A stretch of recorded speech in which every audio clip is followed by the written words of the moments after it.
नमस्कार दोस्तों, मैं विमलेश और मेरी कहानी। रात का समय था। आसमान में बादल गरज रहे थे और सड़कें सुनसान थी।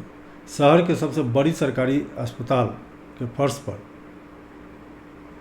एक आदमी जो बूढ़ा था, चप्पल और पुरानी कमीज पहने बैठा हुआ था। उस ठंड में भी उसके माथे से पसीना आ रहा था। फिर भी उसकी आंखें अस्पताल के गेट पर टिकी हुई थी, मानो किसी अपने को एक झलक देखने का इंतजार हो। उसका बेटा आशीष एक एक्सीडेंट में बुरी तरह घायल हो गया था। उसे तुरंत ऑपरेशन की ज़रूरत थी। डॉक्टर ने कहा कि खर्चा बहुत होगा, खून की भी ज़रूरत पड़ेगी, इंतजाम जल्दी करना होगा। रामनाथ तो खुद अपनी दवा के लिए दूसरों की तरफ देखता था, अब बेटे के जान के लिए खुद को भी बेचने को तैयार था। वक्त कुछ पीछे चला गया था। वही आशीष बचपन में अपने पिता के साथ लिपट कर सोता था, और जब वह बड़ा हुआ तो अपने पिता की गरीबी पर उसे गर्व शर्म आने लगी, और एक रोज़ गुस्से में अपने पिता से कहा कि ना आपने पैसे कमाए, ना नाम कमाया, अब मैं आपके साथ नहीं रहूँगा, मैं जा रहा हूँ शहर, और मैं इतना बड़ा आदमी बनूँगा कि मैं किसी से भी झुक कर नहीं मिलूँगा। इतना कह करके वो अपने पिता को छोड़ करके चला गया।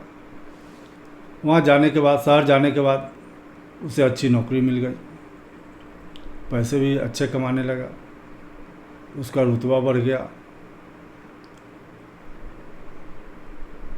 और समाज में उसकी मान सम्मान बढ़ गई।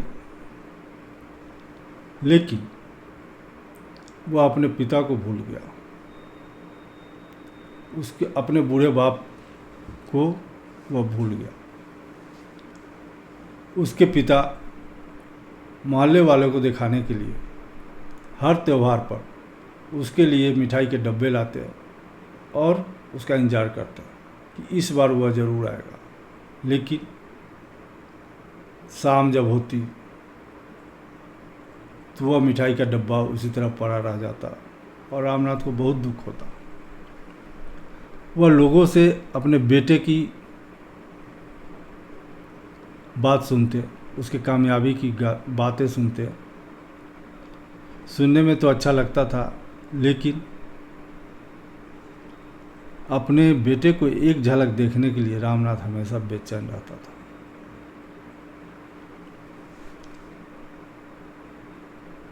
यही सब सोचते सोचते रामनाथ बहुत दुखी हो गया था, और अस्पताल के गेट पर बैठे हुए जब उससे नहीं रहा गया तो उसने डॉक्टर से जाकर के बोला कि डॉक्टर साहब, चाहे आप मेरी जान ले लो, लेकिन मेरे बेटे को बचा लो।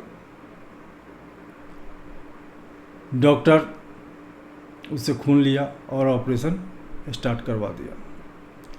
कुछ ही घंटों में के बाद आशीष को जब होश आया तो उसने डॉक्टर साहब से पूछा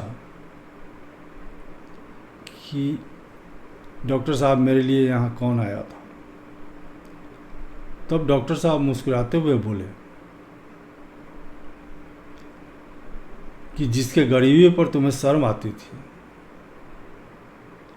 जिसको बरसों पहले तुमने त्याग दिया, अपने मन से उसकी तस्वीर भी हटा दी, वही तुम्हारे पिता जो तुम्हारे लिए खून दिया है, और उन्हीं के खून देने से तुम्हारी जान बची है।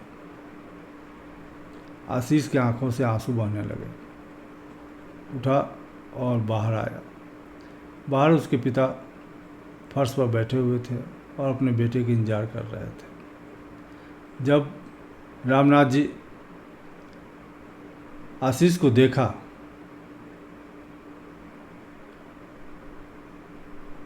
तो मन ही मन सोचने लगा कि चलो आज मैं अपने बेटे को देख रहा हूँ।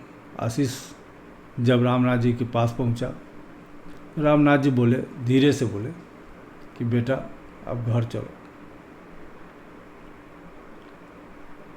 आशीष उसके पैरों पर गिर गया और रोने लगा।